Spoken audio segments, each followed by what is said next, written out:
जय जोहार संगवारी हो। बिहनिया बेरा के शुरुआत होती अपन नान्हेपन के बेरा ला सुरता करके काबर की नमन भैया स्कूल जावत है जेन ला देख के मोला अपन नान्हेपन के समय याद आगे। गुनगुन नोनिहा नमन भैया ला करत हावे टाटा बाय बाय। सब झन ला विदा करके मैं हा अपन शस्त्र ला धर के लगावत हावा पोछा।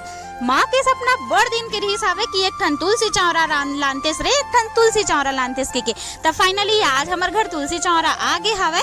पहली हमर घर तुलसी पेड़ हा गमला में बोआ रही तब गमला के जो तुलसी पेड़ हवे ओला माँ हा तुलसी चौरा में बोअत हवे। संगवारी हो काकर काकर घर ऐसने वाला तुलसी चौरा है तेमन बताहु कमेंट कर। वैसने सपना मोरो है संगवारी हो कि मैं अच्छा गमला कलेक्ट करके अच्छा पेड़ पौधा बोआऊं के तौला भी मैं धीरे धीरे पूरा करत हवा। नहाए के बाद मोला लगिस कि आज मोला सिलबट्टी चटनी पीस लेना चाहिए के तब मैं हा पीसत हवा वो भी चटनी। नमन भैया के आज सुबह स्कूल रही से सुबह स्कूल से आए के बाद बड़ा खुश नजर आते काबर की ओला मिल गए हवा आज नवा पुस्तक।